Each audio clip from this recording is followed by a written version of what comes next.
कोई डकैती हुई नहीं है, लेकिन आंटी इतनी डाकू। किससे बात कर रही थी?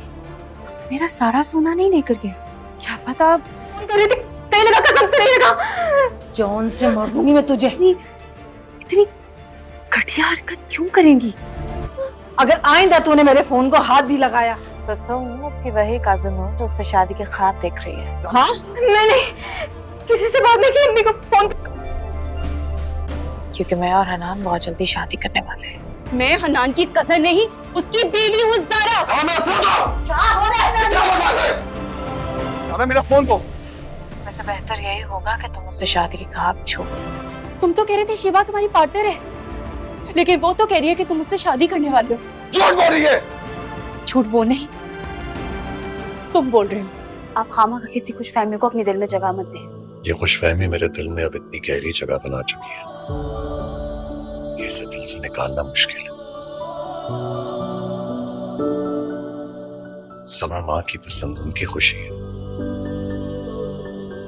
मेरा दिल तो अब हर खुशी से खाली है।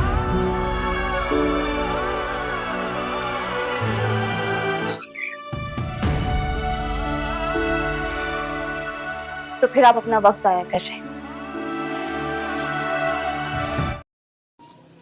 ड्रामा सीरियल पर्दा दिल की नए आने वाली एपिसोड अब मज़ीद इंटरेस्टिंग होती चली जा रही है। ये ड्रामा अपने इख्तितामी मोड़ को आहिस्ता आहिस्ता पहुंचने वाला है, सभी को अपने अंजाम पर पहुंच ही रहे हैं। यहाँ इधर दूसरी जानिब आखिरकार ये सब खुलकर वाज़िया हो चुका है ज़ारा पर कि उसकी सास ने उसके साथ धोखा किया, बल्कि सास ही ने नहीं, हन्नान और सास दोनों ने ही मिलकर उसके साथ धोखा किया है।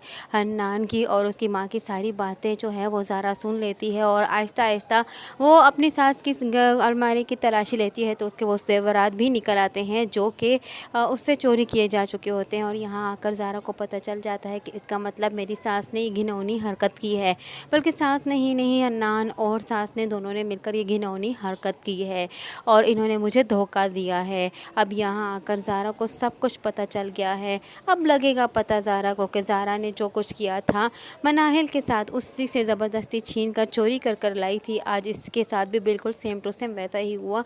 किसी का माल किसी को रास नहीं आता, आखिरकार ज़ारा से भी वो माल चोरी हो चुका। इधर दूसरी जानिब निम्मी भी अपने किए हुए की सज़ा भुगत रही है, बल्कि अपनी माँ, अपने शोहर और अपने ही किए की सज़ा भुगत रही है। जो कुछ इन्होंने ज़ारा के साथ किया था आज वही कुछ इनके साथ भी हो चुका। इन्होंने भी ज़ारा को धोखा दिया और यही गोल भिल कर ये सब कुछ निम्मी के साथ हो गया। निम्मी को तो बेचारी को तो इतने बुरे हाल में रखा हुआ है इसके शोहर ने और उसकी सास ने कि उसके अपने घर वालों के साथ उसका राब्ता भी करने नहीं दे रहे और उसे दबा कर रखा हुआ है, उसे एक हिसाब से कैद कर रख दिया है। निम्मी को अपनी सास का मोबाइल हाथ लग जाता है और वो अपनी माँ के साथ कांटेक्ट करने की कोशिश करती है, लेकिन वहीं पर उसकी सास उसके सर पर पहुँच जाती है और उसके हाथ से उसे वक्त मोबाइल छीन लेती है और उसे कहती है कि तुम किससे राब्ता कर रही थी। तो वहीं पर निम्मी घबरा जाती है, उसे इतना डरा कर रखा होता है, उसे मारने की धमकी देते हैं। बार बार उसकी सास उसे यही कहती है कि अगर तुमने ऐसी वैसी कोई भी हरकत की तो हम तुम्हारा कत्ल कर देंगे, हम तुम्हें मार डालेंगे, हम तुम्हें नहीं छोड़ेंगे। और यहाँ निम्मी घबरा जाती है और कस्में खाती है कि मैं सिर्फ़ और सिर्फ अपनी माँ से रब्ता करने की कोशिश कर रही थी।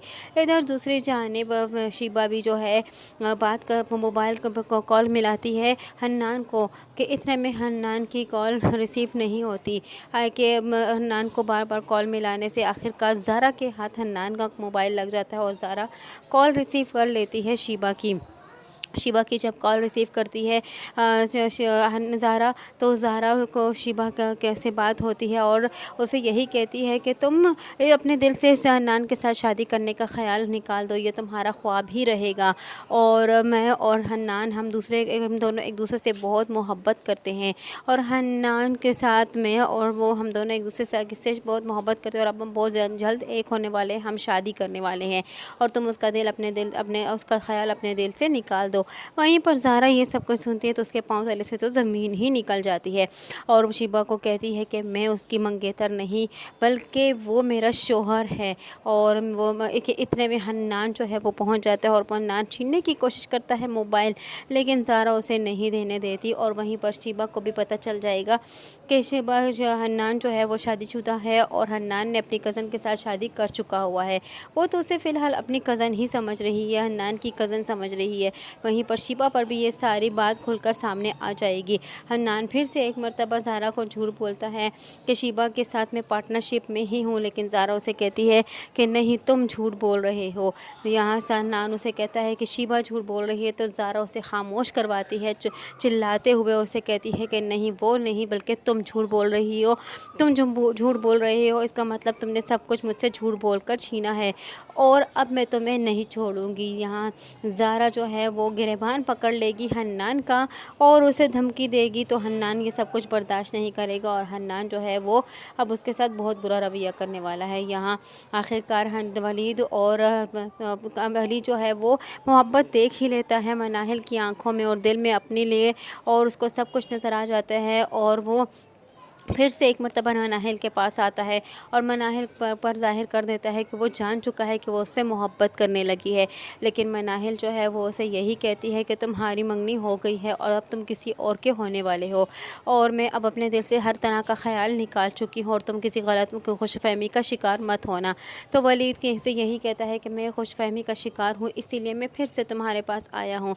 यानी कि उसको ये एहसास हुआ कि जब से उसको ये एहसास हुआ है कि मनाहिल भी उससे मोहब्बत करने लगी है, तब से जो है अब वली जो है अब से ये नहीं रहा चाह रहा, क्योंकि अब वो जान चुका है कि मनाहिल भी के दिल में भी वो जगह बना चुका है अपने लिए। और वो ये कहता है मनाहिल को कि वो सिर्फ़ और सिर्फ अपनी माँ की खुशी के लिए ये शादी कर चुका है, वरना मैं इस शादी के लिए राज़ी नहीं हूँ। कि इतने में उसकी कज़न पीछे से सारी बातें सुन लेती है और वो परेशान हो जाती है, लेकिन मनाहिल उससे फिर भी रिजेक्ट करते हुए वहाँ से चली जाती है, क्योंकि वो वलीद को की नई ज़िंदगी में दखल अंदाज़ी नहीं करना चाहती, ताकि वलीद अपनी ज़िंदगी को अच्छे से जी सके, अपनी ज़िंदगी का आगाज़ कर सके। इसीलिए उसे फिर से एक मर्तबा रिजेक्ट करके उसे चली जाती है और पीछे से उसकी जिसकी मंगेतर जो है वो सारी बातें सुन लेती है। हो सकता है कि मंगेतर अब इन दोनों को एक करे और इन दोनों के रास्ते से हटने की पूरी कोशिश करे। हो सकता है कि मंगेतर कोई ऐसा काम भी करे जिससे वलीद के सामने उसकी बुराई आ जाए और वलीद और वो बीच में से हट जाए इस बहाने से, और यहाँ वलीद और मनाहिल ज़रूर एक होकर ही रहेंगे, क्योंकि आखिर में इन्होंने ही एक होना है। इधर निम्मी का हशर बहुत बुरा है, वो अपने घर वालों से रब्ता नहीं कर सकती, आखिरकार वो किसी तरीके से भागने की कोशिश करेगी। इधर ज़ारा का हाल बहुत बुरा होने वाला है, क्योंकि अब तो सब कुछ हन्नान और उसकी सास की असलियत सब कुछ खुलकर सामने आ चुकी है। अब वही काम वो जो उसकी बेटी के साथ हो रहा है वो ज़ारा के साथ करने की कोशिश करेंगे। लेकिन ज़ारा जब निम्मी घर पर वापस आ जाएगी रोते धोते, तो वो अपनी माँ और हन्नान भाई को जो है वो इस काम करने से मना करेगी और यूँ उसको इन लोगों को एहसास हो जाएगा और इधर ज़ारा को भी एहसास हो जाएगा कि उन्होंने जो मनाहिल के साथ किया वो उसका किया धरा भुगत रही हैं। और यहाँ ये इस तरह मनाहिल और वलीद एक हो जाएंगे। आने वाली नई एपिसोड बहुत ही ज़्यादा इंटरेस्टिंग होने वाली है। यही सब कुछ जानने के लिए जुड़े रहिए अनाया रिव्यू के साथ। वीडियो पसंद आई हो तो वीडियो को लाइक करना और चैनल को सब्सक्राइब करना हरगिज़ ना भूलिएगा और साथ ही साथ हमारे बेल आइकन को भी प्रेस करना हरगिज़ ना भूलिएगा, ताकि हमारा नया आने वाला नोटिफिकेशन आप तक बआसानी पहुँच सके।